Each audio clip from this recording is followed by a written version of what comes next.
الحمدللہ رب العالمین والصلاة والسلام علی اشرف الانبیاء والمرسلین نبینا محمد وعلی آلہ واصحابہ اجمعین، اما بعد۔ اصول تحقیق کے حوالے سے کچھ بنیادی چیزیں ہم گزشتہ جو دو ہمارے لیکچرز تھے ان میں ہم نے پڑھی، اس کے اندر تحقیق کی ضرورت اور اہمیت اور تحقیق کی اقسام اور اسی طرح تحقیق کے لوازمات ہم نے پڑھے۔ آج ہمارے پاس جو اصول تحقیق کے اہم ترین موضوعات میں سے موضوع ہے، اس کا تعلق بھی اسی موضوع کے ساتھ ہے، اور وہ ہے محقق یا باحث کے اوصاف۔ محقق یا باحث، اس کے اوصاف کیا ہیں؟ ہم نے شروع میں جب تحقیق کی تعریف پڑھی تھی تو ہم نے یہ ذکر کیا تھا کہ بحث جو ہے عربی میں یہ اصل میں تحقیق کے مترادف ہے، تحقیق کے مترادف، اور ہم مانا یہ عربی میں لفظ استعمال ہوتا ہے۔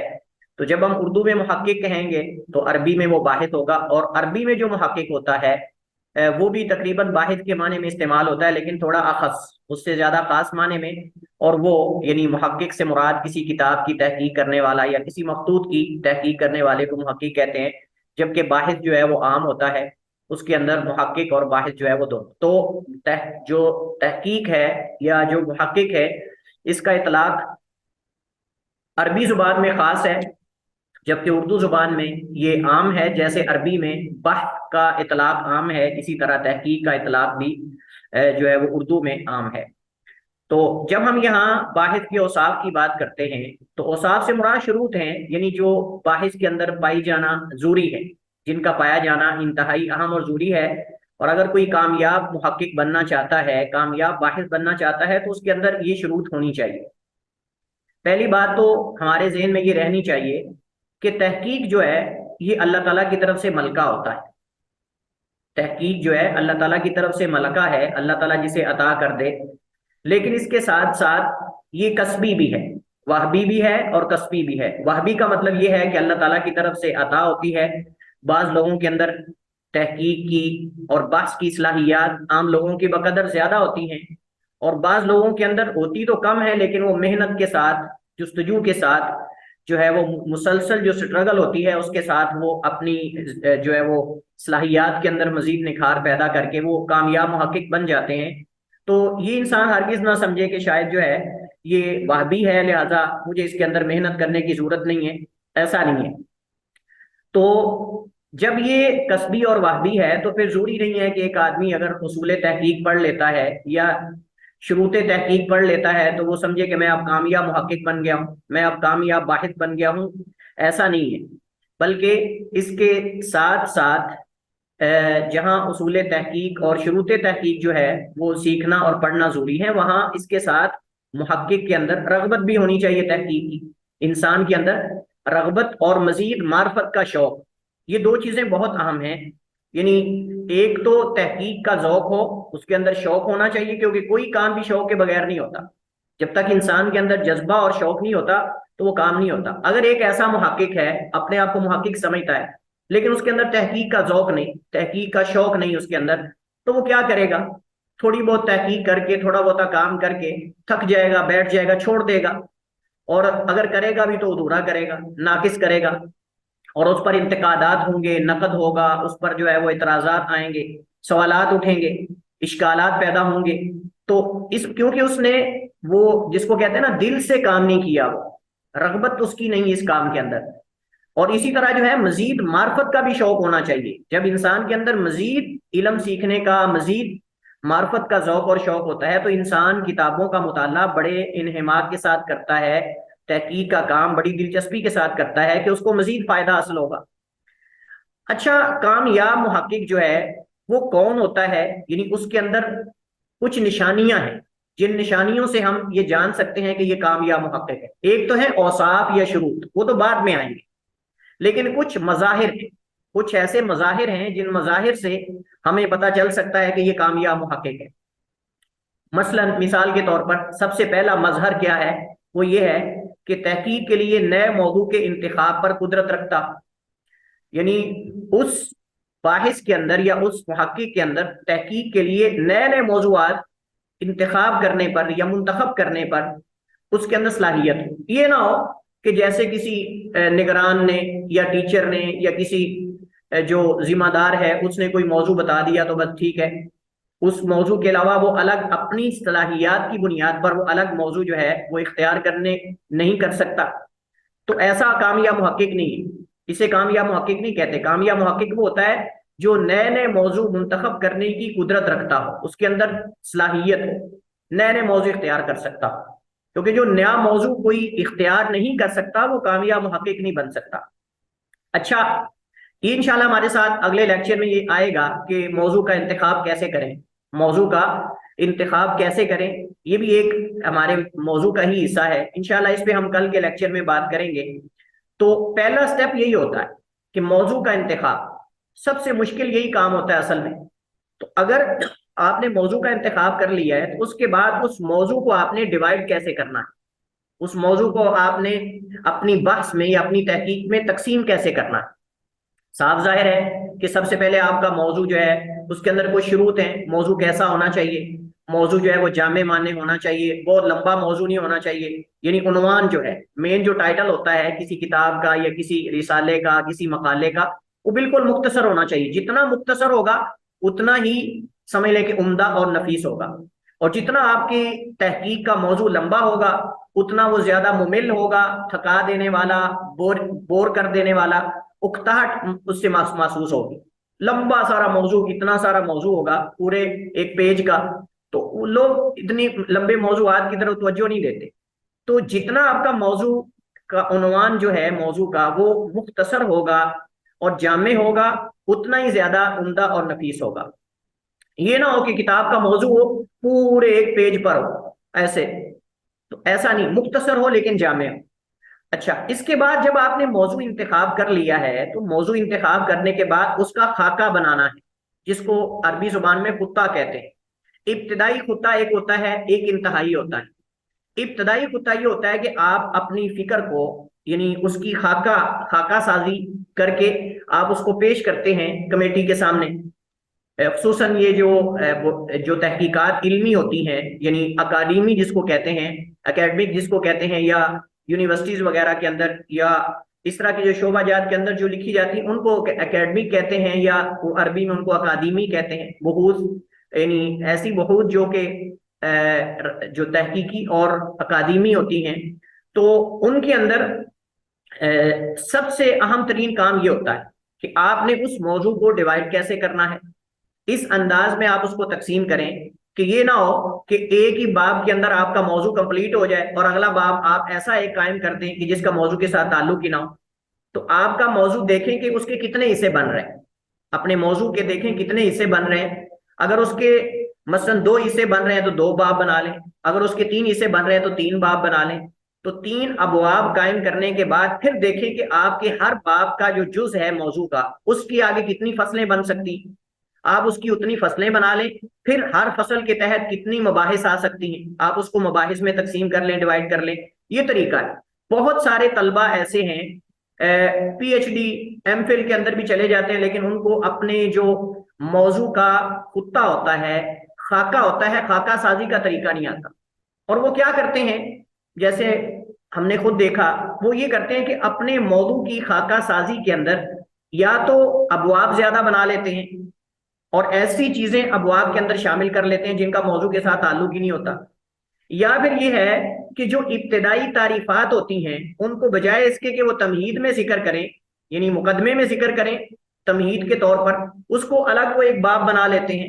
تو یہ بھی غلط ہے، یہ بھی درست نہیں ہے کہ آپ الگ اس کا باب بنائیں۔ اس کو تمہید میں آپ ابتدائی جو موضوع سے متعلق وضاحت ہے اس کو آپ تمہید کے اندر کریں۔ اور بعض ایسے ہیں کہ جو ابواب تو صحیح بناتے ہیں لیکن ابواب کے تحت جو فصول بناتے ہیں، فصلیں، ان فصلوں کے اندر جو تقسیم کرتے ہیں وہ تقسیم نہیں صحیح ہوتی۔ تو اس وجہ سے اس کے کچھ اصول اور قواعد و ضوابط ہیں جو کہ انشاءاللہ ہمارے ساتھ جو ہے وہ آئیں گے جب ہم خاکہ سازی کے حوالے سے اس کے جو لوازمات ہیں اور اس کے اندر کیا کیا چیزیں ہیں جو مطلوب ہیں وہ جب پڑھیں گے انشاءاللہ، تو اس کے اندر یہ ساری آپ کو تفصیل بتائی جائے گی کہ کیسے آپ نے موضوع کا انتخاب کیسے کرنا ہے، اور موضوع کا انتخاب کرنے کے بعد آپ نے اس موضوع کی خاکہ سازی کیسے کرنی ہے، یعنی خطہ کیسے بنانا ہے اس کا، انشاءاللہ اس پہ بھی ہم بات کریں۔ تو اس باحث کے اندر یا اس محقق کے اندر اپنے موضوع کا ابتدائی خطہ بنانے کی یا خاکہ سازی کرنے کی صلاحیت ہونی چاہیے، اور ایسی خاکہ سازی ہو، ایسا خطہ ہو کہ وہ موضوع کے عنوان کو شامل بھی ہو اور اسی طرح جامع اور مانع، کوئی دیگر اس کے اندر چیزیں شامل نہ ہوں، اور اپنے اجزاء کو مکمل جو ہے وہ شامل ہوں۔ تیسری چیز یہ ہے کہ وہ ذاتی آراء اور تعصب سے بالا تر ہو کر مختلف آراء اور افکار کا نقد کرنے کی صلاحیت رکھتا ہو۔ اس کے اندر میں یہاں ایک اہم پوائنٹ کی طرف اشارہ کروں گا۔ ہمارے ہاں کیا ہوتا ہے، ہمارے ہاں بہت سارے محققین ایسے ہیں کہ وہ تحقیق کرتے ہیں اپنے مسلک کے لیے، تحقیق کرتے ہیں اپنے مسلک کے لیے۔ اگر کوئی اہل الحدیث میں سے ہے تو اس کی تحقیق اپنے مسلک کے لیے ہوگی، ہم سب کی بات نہیں کر رہے، لیکن کچھ ایسے ہوتے ہیں جہاں عدل و انصاف کرنا چاہیے، انصاف کے پہلو کو نہیں چھوڑنا چاہیے۔ یہ نہ ہو کہ آپ جہاں بھی تحقیق کریں وہاں اپنے مسلک کو اندر شامل کر لیں، اپنی بات کو منوانے کی کوشش کریں، ذاتی آراء کو اس کے اندر شامل کرنے کی اور پھر زبردستی منوانے کی کوشش کی جائے۔ کیونکہ جو باحث ہوتا ہے، جو محقق ہوتا ہے، وہ اپنی ذاتی آراء اور جو مسلکی تعصب ہوتا ہے اسے بالا تر ہو کر حق تک پہنچنے کی کوشش کر رہا ہوتا ہے، امت کے سامنے، امت کی خدمت کے لیے۔ تحقیق ہے نا بھائی، آپ تحقیق کا نام دے رہے ہیں اپنی بحث کو، اپنی تحقیق کو کہ جی میری تحقیق ہے، تو تحقیق ایسی نہیں ہونی چاہیے کہ صرف آپ کے مسلک تک محدود ہو، یا مطلب یہ کہ آپ کی ذاتی آراء تک محدود ہو۔ ایسی تحقیق امت کے سامنے پیش کریں کہ جس سے لوگ فائدہ اٹھائیں۔ یعنی تحقیق وہ ہوتی ہے کہ جس سے کوئی بندہ پڑھے تو اس کو مخالفین اور آپ کے جو مسلک کی آراء ہیں پڑھنے کے بعد کم از کم ایک اطمینان قلبی حاصل ہو کہ واقعتاً یہ موقف جو ہے درست ہے۔ یہ نہ ہو کہ آپ اس کے اندر ذاتی آراء شامل کر کر کے تعصب کو اس کے اندر سے ایسے جو ہے وہ آپ سمجھ لیں کہ تعصب اندر سے نظر آتا ہو کہ یہ بندہ واقعی تعصب جو ہے وہ بکھیر رہا ہے۔ ایسا نہیں، بعض ذاتیات پہ اتر آتے ہیں، ذاتیات پہ حملہ کرتے ہیں، بعض جو ہے مخالف کے دلائل کو بالکل نظر انداز کر دیتے ہیں، ان کو کوئی اہمیت ہی نہیں دیتے، بعض ان کا جواب بھی تسلی بخش نہیں دیتے۔ تو ایسا نہیں ہونا چاہیے۔ آپ جب آراء کا نقد کرنا چاہتے ہیں، دوسروں کی آراء کا، تو اس کا عادلانہ نقد کریں، عدل پر مبنی ہونا چاہیے، ذاتی آراء اور تعصب اس کے اندر شامل نہیں ہونا چاہیے۔ تو وہ کامیاب محقق ہے جو اپنی ذاتی آراء اور تعصب سے بالا تر ہو کر مختلف آراء اور افکار کا نقد کرتا ہے، اور ایسا نقد کرتا ہے کہ جس کے اندر سے تعصب کی بو نہ آتی، جس کے اندر سے اس کی ذاتی آراء جو ہیں ان کو نہ گسایا ہوا۔ ہمارے ہاں کیا ہوتا ہے، ہمارے ہاں اگر کوئی سنی حضرات جن کو بریلوی کہتے ہیں، اگر وہ کوئی تحقیق کرنے لگ جاتے ہیں تو وہ اپنی آراء کو اور اپنے تعصب کو، اس کے اندر سے بو آ رہی ہوتی ہے کہ یہ بندہ اپنے مسلکی تعصب کو جو ہے وہ یعنی ظاہر کر رہا ہے، اور اسی طرح دیگر ہے۔ تو عدل کی بنیاد پر اور منصف بن کر ہمیں تحقیق کرنی چاہیے، آراء اور افکار کا جائزہ لینا چاہیے، کلام میں غور و فکر کرتے ہوئے نئے نئے مسائل کا استنباط کرنا۔ یہ علامت ہے کامیاب محقق کی، یہ علامت ہے یا مظاہر ہیں، مظاہر میں سے ایک مظہر ہے کہ اس محقق جو ہے اس کے اندر یہ کیپیسٹی اور صلاحیت ہونی چاہیے کہ وہ لوگ علماء کی، سلف صالحین کی کلام سے نئے نئے مسائل استنباط کرنا جانتا ہو۔ یہ نہ ہو کہ ان کی کلام کو اسی طرح نقل کر کے رکھ دے، نقل ہی کرتا جا رہا ہے، پوری کتاب نقل پر مبنی ہے، اپنی اس کے اندر صلاحیات اس کو نکھارا ہی نہیں، اس نے اپنی اس کے اندر کوئی کردار ہی نہیں، کوئی کمال ہی نہیں۔ ہمارے ہاں کیا ہوتا ہے، ہمارے ہاں اگر کوئی جو ہے وہ عربی میں کوئی کتاب لکھتا ہے تو ساری نقل ہوتی ہے، حالانکہ آپ نے اگر نقل بھی کرنا ہے تو کم از کم اس پر اپنا تبصرہ کریں۔ اپنا تبصرہ کا مطلب یہ ہے کہ اگر اس میں کوئی قابل نقد چیز ہے تو اس پر نقد کریں۔ آپ کہیں کہ نہیں اس طرح نہیں، اگرچہ وہ آپ کا کوئی بڑا کیوں نہ ہو، اگر واقعی قابل نقد ہے تو نقد کریں آپ اس پر۔ اس کلام کو اگر مزید آسان کر کے پیش کرنے کی ضرورت ہے تو آپ اس کو مزید آسان کر کے پیش کریں، اس کو اگر مختصر کر کے پیش کرنے کی ضرورت ہے۔ بعض لوگ کیا کرتے ہیں، وہ کاپی پیسٹ کرتے ہیں، 3 4 صفحے جو ہیں وہ نقل کر کے اسی طرح رکھ دیتے ہیں، اور پڑھنے والے بیچارہ جو ہے وہ دیکھتا ہے کہ اتنی مشکل کلام کیا پڑھنا ہے۔ بھائی اگر آپ نے نقل کرنا ہے تو آپ اس میں سے مطلوبہ چیز نقل کر کے اپنے الفاظ میں اس کو اختصار کے ساتھ بیان کر دیں، باقی کی طرف اشارہ کر دیں۔ آپ نیچے حاشیے کے اندر آپ جو ہے وہ اس کا حوالہ دے دیں کہ مزید جو ہے وہ کلام جاننے کے لیے، یا مزید اس میں جو ہے وہ اطلاع کے لیے آپ جو ہے وہ دیکھیے، مثلا آپ نیچے لکھ دیں دیکھیے فلان کتاب کا حوالہ دے دیں، ریفرنس دے دیں آپ، یعنی مزید تفصیلات کے لیے دیکھیے، آگے اس کتاب کا نام لکھ دیں آپ۔ تو اس طرح کر کے، لیکن ہمارے ہاں کیا ہوتا ہے کہ لوگ جو علماء ہیں ان کی کلام سے مسائل کا استنباط اور فوائد کا استنباط کرنے کی صلاحیت نہیں رکھتے، اور اپنے آپ کو وہ جو ہے وہ کامیاب محقق سمجھتے ہیں۔ مثلا اگر کوئی احادیث کی تحقیق کر رہا ہے تو راویوں پر جرح تعدیل کے حوالے سے اگر ایک امام سے ایک سے زائد اقوال وارد ہیں ایک ہی راوی کے بارے میں، تو اس کو کیا کرنا ہے، ان کے ساتھ تعامل کیسے کرنا ہے، چپ کر کے نقل کر دیتا ہے اور نقل کر کے آگے نکل نہیں، آپ نے ان علماء کی اگر ایک ہی راوی کے بارے مختلف علماء کے اقوال ہیں تو ان کو جمع کرنے کی صلاحیت ہونی چاہیے، ان کو آپ کم از کم ان کی کلام کو خلاصتاً اپنی رائے میں اپنے الفاظ میں پیش کرنے کی صلاحیت رکھتے ہو، ایک عدل پر مبنی، انصاف پر مبنی خلاصہ آپ پیش کر سکتے ہو۔ تو یہ مقصود ہے اس مظہر سے کہ اس کے اندر جو ہے وہ کلام میں غور و فکر کر کے نئے نئے مسائل کا استنباط کرنے اور فوائد کا استنباط کرنے کی صلاحیت۔ تحقیق کی اقسام میں سے کسی مخصوص قسم میں تحقیق کی صلاحیت رکھنا، تحقیق کی اقسام میں سے کسی مخصوص قسم میں تحقیق کی صلاحیت، جو ہم نے پیچھے تحقیق کی اقسام پڑھی ہیں، وہ میدانی ہیں یا تاریخی ہیں یا وہ استقرائی ہیں یا جو بھی ہیں، ان میں سے کسی مخصوص قسم میں وہ جو ہے وہ تحقیق کی صلاحیت رکھتا ہو۔ یہ نہ ہو کہ اس کو اقسام کا ہی پتہ نہ ہو، اور اگر اقسام کا پتہ ہو لیکن ان اقسام کی روشنی میں تحقیق کیسے کرنی ہے اس کا پتہ نہ ہو، کبھی جو ہے وہ استقرائی میں چلا جاتا ہے، کبھی میدانی میں چلا جاتا ہے، کبھی تاریخی میں چلا جاتا ہے، اور کبھی جو ہے وہ کسی اور میں چلا جاتا ہے۔ تو ایسا نہیں ہونا چاہیے، جس تحقیق کے میدان میں اترا ہے اس میں ہی اپنی تحقیق کو رکھے، یہ نہ ہو کہ ادھر سے نکل کے ادھر، ادھر سے نکل کر ادھر، ایسا نہیں ہونا چاہیے، بلکہ جو ہے وہ جس خاص قسم کے اندر وہ تحقیق کر رہا ہے اسی میں ہی رہنا چاہیے، اور یہ نشانی ہے، یہ مظہر ہے کامیاب محقق کے مظاہر میں سے۔ اور یہ پانچواں ہے۔ چھٹا کیا ہے؟ تحقیق میں موضوع کے تمام پہلوؤں کا احاطہ کرنے والا، تحقیق میں موضوع کے تمام پہلوؤں کا احاطہ کرنے والا۔ مثلا جیسے میں نے آپ کو بتایا، مثلا ایک موضوع جس پر میں نے مطلب لکھا وہ یہ ہے کہ اسماء، کناہ اور القاب، یعنی نام، کنیت اور لقب کے حوالے سے عقدی مسائل۔ اب ایک محقق جو ہے وہ اس پہ تحقیق کرتا ہے، وہ ناموں میں مکمل ناموں کی بات ذکر نہیں کرتا، یا کنیت کو ذکر کر دے لقب کو چھوڑ دے، یا لقب کو ذکر کر دے کنیت کے مسائل کو چھوڑ دے۔ شروع میں ٹائٹل دے دیا ہے لیکن اس ٹائٹل کے بارے میں معلومات اندر نہیں، یعنی مین جو موضوع ہے، جو اس نے اپنے مقالے کا یا اپنی جو تھیسز وغیرہ ہے جو بھی ہے، اس کا عنوان جو دیا ہے، اس عنوان کا آدھا حصہ ہی غائب ہے، اندر جو ہے وہ اس بارے میں کوئی چیز ہی موجود نہیں۔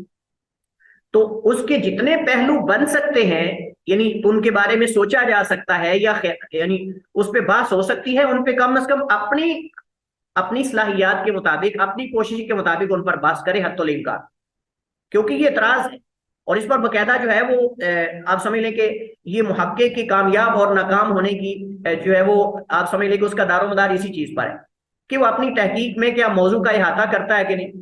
یہ نہ ہو کہ جو بھی کتاب لکھے، جو بھی تحقیق کرے، وہ ادھوری ہو، بعد میں آنے والے اس پہ جو ہے وہ تنقید کریں اور اس پر جو ہے وہ آپ سمجھ لیں کہ اس کو مکمل کرتے پھریں۔ تو ایسا نہیں ہے بھائی، اگر خدمت کی ہے تو مکمل کریں، آپ تھوڑا سا اور، اگر آپ نے اتنے کلومیٹر کر لیا تو تھوڑا سا اور آگے کر لیں، اور تھوڑا آگے سفر کر لیں تاکہ مکمل فائدہ حاصل ہو جائے۔ یہ نہ ہو کہ ادھوری تحقیقات ہوں، ادھوری کتابیں ہوں، ادھوری تصنیفات ہوں، ایسا نہیں ہونا چاہیے۔ اچھا، باحث میں گزشتہ جو مظاہر ہم نے 5 یا 6 ذکر کیے ہیں، ان کے پائے جانے کی کچھ شروط ہیں، یعنی یہ مظاہر محقق میں کب نظر آئیں گے؟ جب یہ شروط پائی جائیں گی، اور یہ حقیقت میں ہے آداب۔ یہ میں واضح کر دوں تاکہ آپ ڈھونڈتے پھریں کہ آداب کہاں ہیں یا اوصاف کہاں ہیں یا شروط کہاں ہیں۔ اوصاف، آداب، شروط یہ ایک ہی چیز ہے۔ باحث یا محقق کے آداب، اوصاف، شروط یہ ایک ہی چیز، تقریباً ملتی جلتی چیزیں ہیں، بجائے اس کے کہ میں الگ الگ ذکر کروں، میں نے اکٹھی ذکر کر دی تاکہ آپ لوگوں کے ذہن جو ہے وہ متشتت نہ ہوں کہ یہ کیا ہے یہ کیا ہے، اس وجہ سے ایک ہی جگہ ذکر کر دی گئی، تو آپ ڈھونڈتے نہ پھریں کہ یہ اوصاف اور شروط کہاں ہیں۔ وہ یہی ہے کہ باحث میں اگر آپ یہ مظاہر دیکھنا چاہتے ہیں، یا کوئی چاہتا ہے کہ میرے اندر یہ مظاہر موجود ہوں، تو اس کے لیے ضروری کہ اس کے اندر یہ شروط۔ کون سی شروط؟ سب سے پہلے نمبر 1، ایمان باللہ اور تقوی۔ یہ ایک ایسا زاد راہ ہے جس میں انسان کو ہر راستے میں جو ہے وہ توفیق ملتی ہے، اللہ تعالیٰ کی طرف سے، اللہ تعالیٰ کی طرف سے توفیق حاصل ہوتی ہے، مدد ملتی ہے، استعانت اور جو ہے وہ آپ سمجھ لیں کہ قوت ملتی ہے۔ ایمان باللہ اور تقوی ایک ایسی چیز ہے کہ جس سے علم میں اضافہ ہوتا ہے، اور یہ ایک بہترین زاد راہ ہے، مومن کے ہر سفر کا بہترین زاد راہ ہے۔ اللہ تعالیٰ قرآن کریم میں اگر آپ آیت کی مناسبت دیکھیں تو اللہ تعالیٰ قرآن کریم میں فرماتا ہے وَاتَّقُوا اللَّهَ وَيُعَلِّمُكُمُ اللَّهُ وَاللَّهُ بِكُلِّ شَيْءٍ عَلِيمٌ۔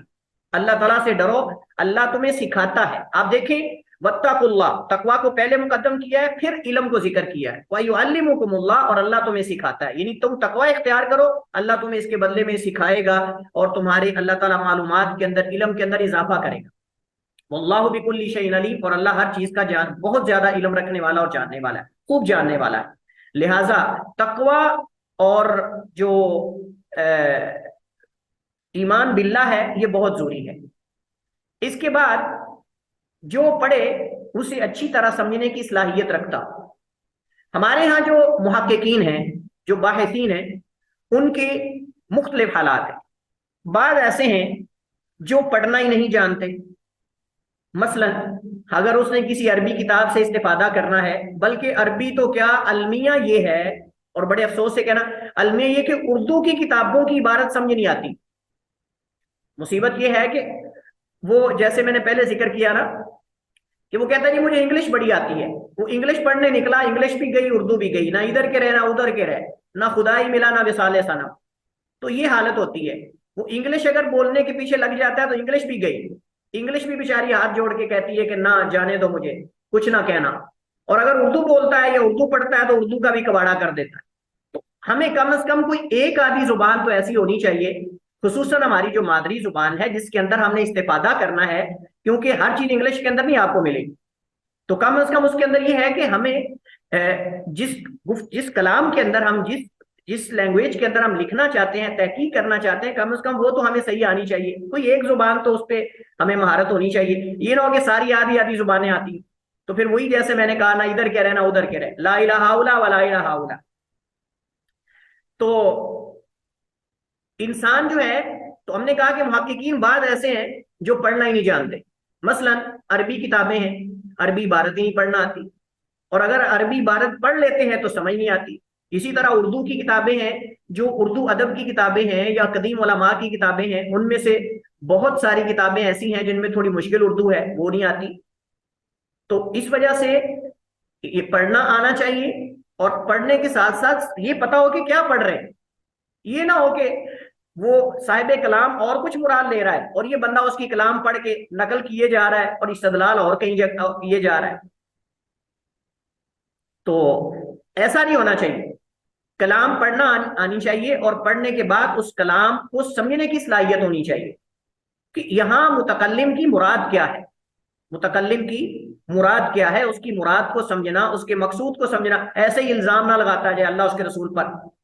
آج کل دیکھ لیں بہت سارے محققین جو ہیں وہ بدعات اور خرافات ثابت کر رہے ہیں، کس سے؟ قرآن و حدیث سے ثابت کر رہے ہیں، سلف صالحین کی کلام سے ثابت کر رہے ہیں۔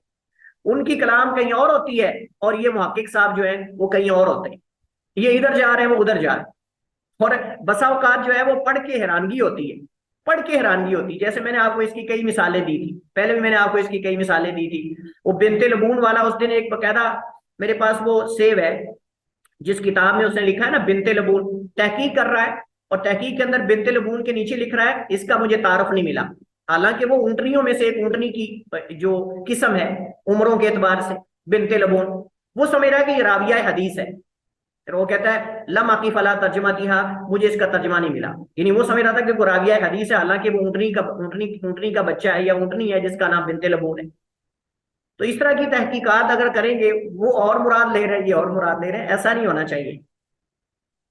تو صاحب کلام کی مراد کا ادراک کر سکتا ہو، نصوص میں پائے جانے والے اختلاف سے آگاہ ہو کہ یہاں اختلاف کی نوعیت کیا ہے، تحریر المسئلہ، محل نزاع کیا ہے، وجہ اختلاف کیا ہے، اور مسئلے میں جس جز پر اتفاق ہے وہ کیا ہے۔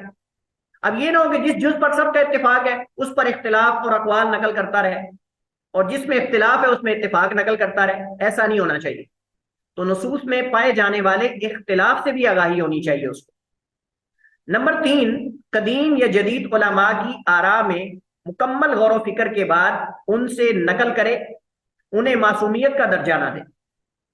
ایسے نہیں کلام چپ کر کے اٹھا کے نقل کرتا جائے، علماء کی کلام کو اچھی طرح پہلے پڑھیں کہ واقعی یہ آپ کے موضوع سے متعلق ہے اور آپ کے موضوع کی تائید کر رہی ہے، یا جس موضوع میں آپ اس کو نقل کرنا چاہ رہے ہیں اس سے ریلیٹڈ یا اس کے متعلق ہے۔ یہ نہ ہو کہ کلام کہیں اور ہو اور آپ اس کو نقل ادھر کر رہے ہیں.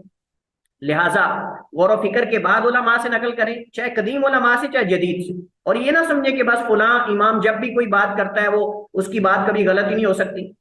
مثلا جیسے بعض لوگ ابن تیمیہ رحمہ اللہ تعالیٰ شیخ الاسلام کی کلام کو آنکھیں بند کر کے نقل کر دیتے ہیں اور ان کی مراد کچھ اور ہوتی ہے لیکن یہ اس کو یہاں نقل کر رہے ہوتے ہیں. نہیں، کسی کی کلام بھی معصوم تو کوئی نہیں نبی علیہ الصلوۃ والسلام کے بعد. نبی علیہ السلام کے بعد کوئی ایسی ہستی نہیں جو معصوم ہے.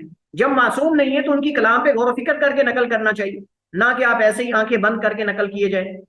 صبر و تحمل سے کام لینا چاہیے. تحقیق کے میدان کے اندر اگر صبر نہیں نا تو محقق کامیاب نہیں ہو سکتا. تحقیق کے اندر نکھار پیدا ہوتا ہے جب انسان مصادر اور مراجع کی طرف رجوع کرے اور اس کو اکتاہٹ نہیں ہونی چاہیے. یہ نہیں کہ اگر تحقیق کے اندر ایک کتاب سے فائدہ نہیں مل رہا دوسری کتاب کی طرف جانے کی کوشش ہی نہ کرے کہ یار تھک گیا ہوں میں 5 کتابیں پڑھی ہیں ابھی تک کوئی نتیجہ ہی نہیں نکل رہا، 6ٹھی کتاب میں کیا جانا ہے، چھوڑیں بس ٹھیک ہے، بس یہاں سے ایک نقل کر لیتا ہوں جلدی سے اور بس ٹھیک ہے کاپی پیسٹ کیے جا رہا ہے. نہیں، اگر آپ کو تسلی نہیں ہو رہی تو آپ مزید تحقیق کریں، مزید بحث کریں. ایک کتاب نہیں، 2 نہیں، 3 نہیں. اگر کتابیں میسر نہیں دوسری جگہ چلے جائیں، کہیں جانا بھی پڑ جائے تو کوئی حرج نہیں. بسا اوقات ایک مسئلے کے لیے آپ کو 10 دفعہ لائبریری کی طرف جانا پڑتا ہے، لائبریری میں جانا پڑتا ہے، کسی دوسرے کے پاس جانا پڑتا ہے. یہ تجربہ ہے، میں آپ کو بتا رہا ہوں کہ ایک مسئلے کے لیے بسا اوقات مشورے کرنے پڑتے ہیں علماء سے، تحقیقات کرنی پڑتی ہیں، کتابوں کا مطالعہ کرنا پڑتا ہے. ایک سے زائد 3 4 4 5 5 10 کتابوں 15 کتابوں کا مطالعہ کرنا پڑتا ہے ایک مسئلے کی تحقیق کے لیے. تو اگر صبر و تحمل نہیں ہے تو کامیاب محقق نہیں بن سکتا. اس وجہ سے صبر اور تحمل کے ساتھ مراجع اور مصادر کو بغیر کسی اکتاہٹ کے، بغیر کسی بورنگ کے، بغیر کسی جو ہے وہ ملال کے وہ انسان ان کا مطالعہ کرے. خالی ڈگری لینا مقصد نہیں ہونا چاہیے. جس کا ڈگری لینا مقصد ہوتا ہے وہ کام کرتا ہی نہیں، وہ دوسروں سے کرواتا ہے پیسے دے کر نام ڈگری پہ لکھا جاتا ہے تھیسس پہ فلاں ڈاکٹر فلاں صاحب، لیکن ڈاکٹر صاحب کو پتہ ہی نہیں میری تحقیق کیا ہے. آخری دن مناقشے سے پہلے ایک دن جو ہے وہ پڑھ لیا اور جا کے جو ہے وہ ڈگری لے لی. یہ مقصد نہیں ہونا چاہیے، کیونکہ سننے والوں کو دیکھنے والوں کو یہی لگ رہا ہے کہ ڈاکٹر صاحب کی اپنی تحقیق ہے، لیکن پتہ بعد میں یہ چلتا ہے کہ ڈاکٹر صاحب کو پتہ ہی نہیں اس کے اندر ہے کیا، دوسروں نے لکھا ہے، پیسے دے کر لکھوایا ہے. اور یہ جھوٹ ہے جس کی بنیاد پر ڈگری لے رہے ہیں، جھوٹ ہے جس کی بنیاد پر ڈگری ہے، خود پتہ ہی نہیں اس کو اس کے اندر کیا تحقیق ہوتی کیا ہے. جس موضوع پہ لکھا ہے اس موضوع سے اس کا تعلق ہی نہیں زندگی بھر کوئی، بس ڈگری لینا مقصد تھا وہ مل گئی ہے بس ٹھیک ہے. نہیں، یہ نہیں ہونا چاہیے. اگر ڈگری لینا مقصد ہو تو پھر تو انسان کے اندر صبر و تحمل ختم ہو جاتا ہے. صبر و تحمل والی کبھی نام کی چیز ہی نظر نہیں آتی. اللہ المستعان. 5ویں چیز ہے امانت علمی. اس میں مدرجہ ذیل امور شامل ہیں، کئی چیزیں اس میں شامل ہیں. نمبر 1، غیر سے نقل کرتے ہوئے صاحب کلام مصدر اور مرجع وغیرہ ان کی صراحت کرے. اگر آپ نے کلام مکمل نقل کی ہے کسی کی تو امانت علمی یہ ہے کہ آپ اس کا حوالہ دیں. اس کو قوسین یعنی علامت نصوص جو ہوتی ہیں، نص نقل کرنے کی جو علامت جو 2 قوم میں ہوتے ہیں، آپ ان کو ذکر کریں. علامت تنصیص اسے کہتے ہیں. علامت تنصیص ذکر کریں، نیچے اس کا ریفرنس دیں کہ آپ نے فلاں کتاب سے نقل کیا ہے. ہاں، اگر آپ نے کسی کی کلام کو اپنے الفاظ میں ڈالا ہے اور اپنے الفاظ میں اس کو منتقل کر کے آپ نے اس کو لکھا ہے تو پھر آپ یہ لکھ دیں ینظر، یا مثلا دیکھیے فلاں کتاب. آپ نیچے اس کا کم از کم اشارہ کریں. مزید اگر کوئی اصل کلام کی طرف لوٹنا چاہتا ہے تو وہاں جائیں. یہ امانت علمی ہے. لیکن بڑے افسوس سے یہ کہنا پڑ رہا ہے، المیہ ہے، کہ یہ ہمارے اندر محققین کے اندر اس کا فقدان نظر آتا ہے. بہت سارے محققین کے اندر وہ اس کو اپنی شان میں گستاخی سمجھتے ہیں، اس کو یعنی اپنی تحقیق کے اندر نقص سمجھتے ہیں کہ اگر میں نے کسی صاحب کلام کی کتاب کا حوالہ دے دیا تو لہٰذا وہ اپنی کلام بنا کر پیش کرتے ہیں، حالانکہ پوری کلام دوسرے سے چوری ہوتی ہے، اٹھائی ہوتی ہے. تو بھائی آپ اس کو اگر نیچے حوالہ دے دیں تو وہ کم از کم چوری تو نہ کہلائے، جیسے اب ہم کہہ رہے ہیں کہ چوری ہوتی. تو اس میں بلکہ میں کہتا ہوں اس سے مقام بڑھتا ہے محقق کا، نہ کہ کم ہوتا ہے. لیکن ہمارے یہاں لوگ سمجھتے ہیں کہ اگر میں کسی کلام نقل کر کے نیچے ریفرنس دے دوں گا، حوالہ دے دوں گا تو میری تو شان کم ہو جائے گی. ایسا نہیں، بلکہ اس سے جو ہے وہ کم از کم آپ کی جو تحقیق ہے اس کے اندر مزید جو ہے قوت پیدا ہوتی ہے کہ یہ علماء سے نقل کی گئی ہے، اس کے اپنی ذاتی افکار نہیں، علماء سے نقل کر کے اس نے اپنی بحث کو مضبوط کیا ہے. یہ بالکل اس کے برعکس جو ہم سمجھتے ہیں. کلام نقل کرتے ہوئے اس میں کسی ایسی تحریف سے بچے جس سے کلام صاحب کلام کے مقصود سے خارج ہو جائے، جس سے کلام صاحب کلام کے مقصود سے خارج ہو جائے. یہ نہ ہو کہ آپ کسی سے کلام نقل کریں، نیچے اس کا نام بھی لکھ رہے ہیں آگے یا پیچھے، ریفرنس بھی دے رہے ہیں، لیکن اس کی کلام کے اندر آپ نے تحریف کی ہے، کمی بیشی کی ہے، ہیر پھیر کی ہے، اتنی ہیر پھیر کی ہے، اتنی تبدیلی کی ہے کہ وہ اس متکلم کی جو اس کی مراد ہے اس سے وہ کلام خارج ہوگی، جو اس نے جس مقصد کے لیے کلام کہی تھی یا لکھی تھی آپ نے اس کو اس مقصد سے ہٹا دیا ہے۔ تو یہ امانت علمی ہے کہ آپ اگر کلام نقل کر رہے ہیں تو اس کے اندر تحریف، ایسی تحریف نہ کریں، ہاں کچھ اگر کمی بیشی مقصود اس کو اختصار سے بیان کرنا ہے یا اپنے الفاظ میں، تو اس کے اندر ایسی تحریف نہیں ہونی چاہیے کہ جس سے متکلم کی مراد ہی بالکل اس کے مختلف ہو۔ تحقیق خود کرے، کیونکہ اس سے ہی اس کی تحقیقی صلاحیتوں میں اضافہ ممکن ہے۔ اگر دوسروں سے کرواتا رہے گا تو پھر تحقیقی صلاحیات اس کے اندر نہیں آئیں گی، محقق نہیں بنے گا، پھر محقق بنے گا۔ محقق کہتے ہیں خارج کرنے والے کو، محقق کہتے ہیں خارج کرنے والے کو چھوٹے کاف کے ساتھ، محقق، اور محقق جو ہوتا ہے وہ تحقیق کرنے والا ہوتا ہے۔ تو پھر وہ اگر دوسروں سے کام کروائے گا خود کبھی بھی نہیں کرے گا، تو محقق تو بن سکتا ہے لیکن محقق نہیں بن سکتا۔ تحقیق کے دوران الفاظ کے چناؤ میں باریکی اور احتیاط سے کام لیں۔ تحقیق کے دوران الفاظ کا جب الفاظ کو انتخاب کرے ان کا، تو انتہائی دقت سے کام لے، باریکی سے اور احتیاط سے کام لینا چاہیے۔ اس میں کئی ایک چیزیں شامل۔ نمبر ایک، ایسے الفاظ کا استعمال کرے جن سے اس کی مراد واضح ہو۔ مبہم سے الفاظ استعمال نہ کریں کہ اس کے بارے میں جو چاہے اسے معنی نکال لے، کہ دیکھیں اس نے تو یہ کہا، اس نے نہیں، الفاظ واضح ہوں تاکہ آپ پر کوئی ایسا الزام نہ لگائے۔ تعویل یا اس سے ایک سے زائد معنی کا استعمال نہ، ایسے مبہم قسم کے الفاظ استعمال نہ کریں کہ میں چاہوں تو اس سے یہ مراد لے لوں، آپ چاہیں تو اور دوسری مراد لے لیں، تیسرا ہے تو اور مراد لے لیں۔